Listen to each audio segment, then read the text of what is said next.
गरीब पुरुष नजर आवे है कने डिबिया मार के दिखा दिया देखे नहीं छे ऊपर से नीचा तो कौन एंगल से गरीब बुझाई है हमरा कने कहू नहीं नहीं तो हम अंबानी के दियाद भ गेलिए। अब हम अंबानी के दियाद छिए या नहीं छिए हमर तो घर वाला छिए ने तो घर वाला के की कर्तव्य बने छे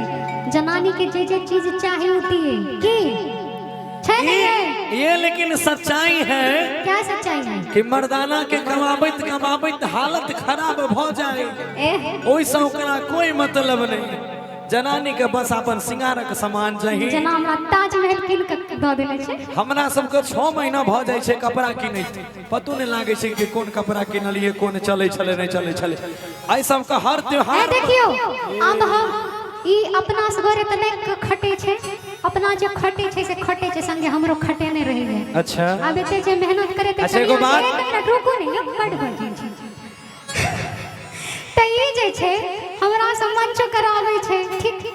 अब सब दिन जे मंच पर जेबे ते केटा साड़ी पहनबे त निक लागते न निक लागते गे माय ए सच्चाई बोल दे सच्चाई बोल दे भाई अलमारी भरल छले भाई अलमारी हमर भरल छले कते साड़ी पड़ल छले हतो से तो पीन के भ गेले ना लेकिन अच्छा एक बेर जे साड़ी पहन लेलिए दू बेर पहनलिए से साड़ी पुरान भ गेले गे माय तहन न कहया जब कार्यक्रम के लिए तैयार हो जाइए ना नहीं ये लेडीज में ये बात होती है सब में उसका अलमारी भरा है लेकिन उसको फिर भी कहीं जाना हो तो कहे कि मेरे पास तो कपड़े ही नहीं है। ये मेरा डायलॉग है हम सब दिन जब बोलेंगे ना कार्यक्रम के लिए लेट हो गया जल्दी फ्रेश होके रेडी होके चलिए मैं बोलूंगी मैं पहनूं क्या मेरे पास तो कपड़े ही दू बेर साड़ी पहन लेलके उ साड़ी पुरान भ गेले एगो मर्दाना चप्पल जूता फाट जाय छे पिन्हा के सिया के पहन ले वो अहां के प्रॉब्लम यहां नहीं पहनै छी हम थोड़ी मना करै छी जे नहीं पहनू। हां तो कहू तो की कहै छलो कहू ना एक बेर कहू त सब के घर वाला अपन कन्या के किछ न किछ गहना बना के दे छे। अच्छा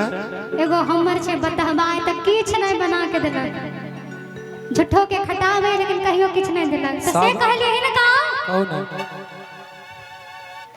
कि गोरे लागो पैया पड़ो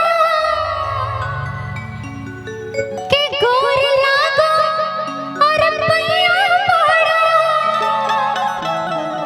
सुना मोर सजना लानी रे दीवाना कथी लानी रे दीवाना सुनो ना कि हमरा लानी रे दीवाना कि मोरा सोना के कंगनवा अबे तटा के आए कत्ता तो कथि देखे छी हम मांग नहीं सके छी घर वाला छी त नहीं मांगे मतलब साई करे कुटौन पिसौन कन्या के नाम रानी लक्ष्मीबाई हां त कि मोरा सोना के कंगनवा लानी रे दीवाना मोरा सोना के कंगनवा लानी रे दीवाना गोरे लागो पैया पड़ो गोरे लागो पैया पड़ो सोना मोर सजना लानी रे दीवाना। इसको पहले ठीक कीजिए इसको पहले ठीक कीजिए वाइट रखिएगा ना। हाँ आप काहे बंद हो जाते हैं सरकार। गोरे लागो पैया पड़ो गोरे लागो पैया पड़ो सोना मोर सजना लानी रे दीवाना ए हो लानी रे दीवाना मोरा सोना के कंगनवा लानी रे दीवाना मोरा सोना के कंगनवा लानी रे दीवाना। हाय रे गरीबी हमर हाय रे तोर सपनवा कहां से लगबै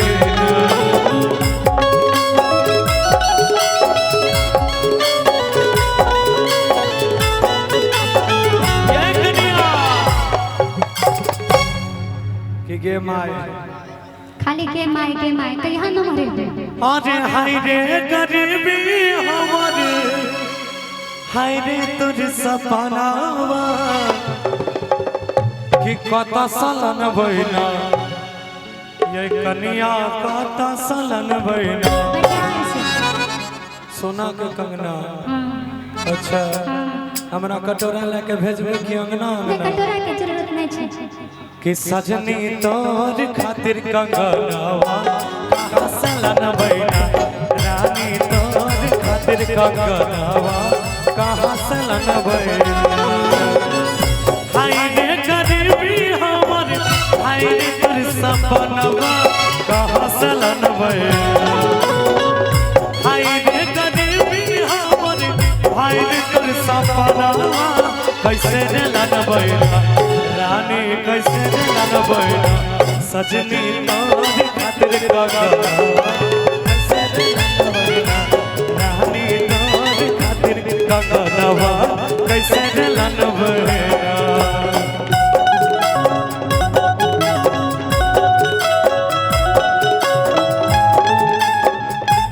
हेलो हेलो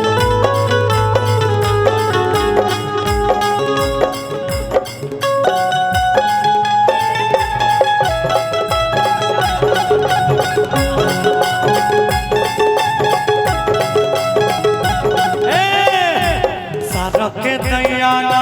मैया सारा के दैयाना देवर के भैयाना ए मैया देवर के भैयाना मैया हमारा बड़ी मन भावे हम सारे के दैयाना ए मैया हमरा बड़ी सतावे हमें देवर के भैयाना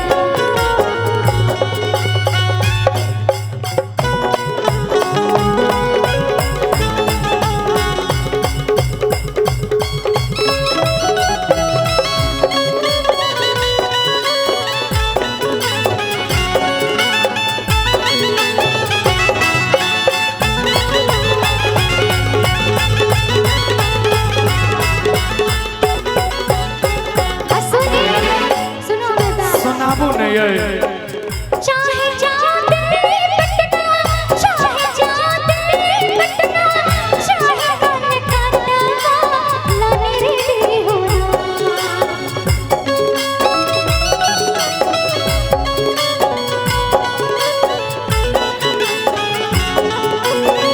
चाहे जाते पटना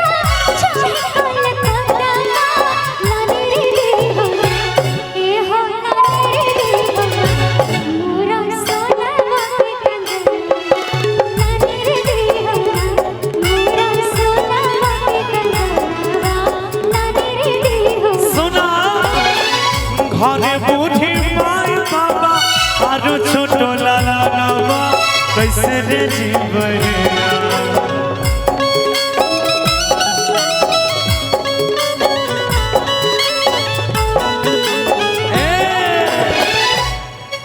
कि घर में बूढ़ी माय बाबूजी छै आते पर छोटका लाना ओकरा छोड़ के आ हमरा कहै छी परदेश चल जाओ वो हम देख लेबे ने अच्छा हां खाली खाली कंगन नहीं सुना वैसे टेंशन नहीं हमरा दर्द नहीं हेते हमर बच्चा अकेले घर में हम छिए ना बच्चा ना हम माइयो अकेले अरे त सास ससुर छै ने लेकिन सुनो ना कहबै कि चाहे जा तू कि घर बूढ़ी माई बाबा अरे आरो छोटो लाला हे कैसे रे जीवना हम कैसे रे जीवना ओकरा छोरी के रे बलि जावा कैसे रे जीवना ओकरा छोरी के रे बलि जावा कैसे रे जीवना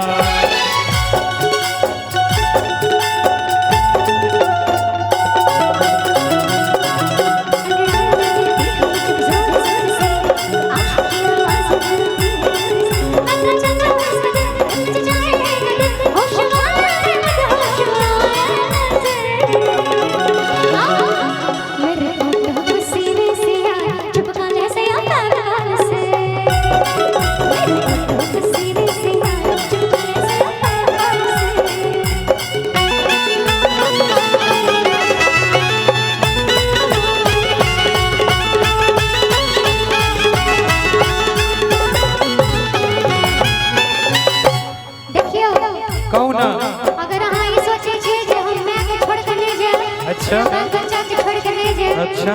तो हम रुस जाए आ रुस जबै हम चल जाए तो ना मम्मी ले अय मम्मी हमरा ले ले आले छथिन तो हम चल जाए तो ना